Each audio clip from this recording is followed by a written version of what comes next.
Magaling kaming magtago ng emosyon, so here are some signs that a guy is not okay. Quick disclaimer, this is not for everyone, anything other than that. No? Let's go! Number 1, kapag iniiwasan ka niya. Kapag iniiwasan ka ng isang lalaki, kabahan ka na. Kasi sobrang bihira na iwasan ka ng isang lalaki.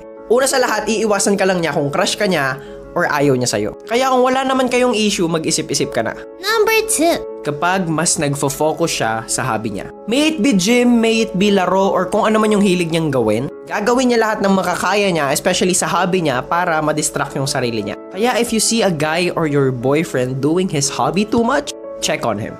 At number 3, nananahimik na siya. Girls, kapag ang isang lalaki ay nanahimik, it is not a good sign. No matter what you do, make sure it's right. Kasi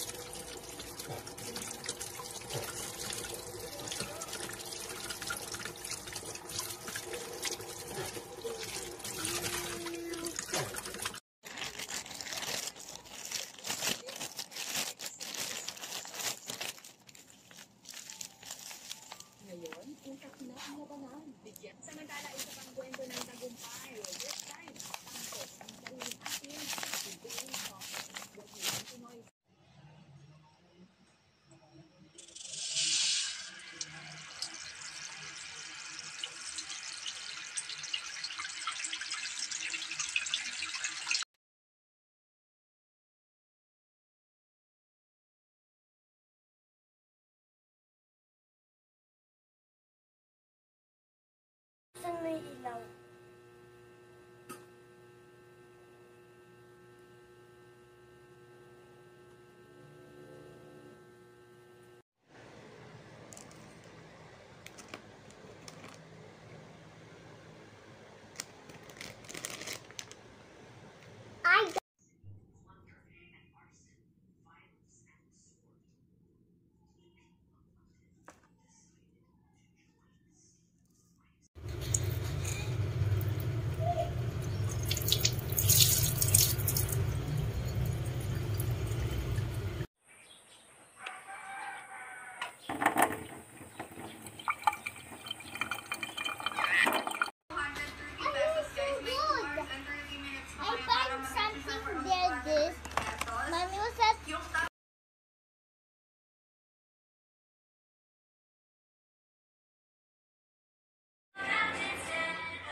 Ano na?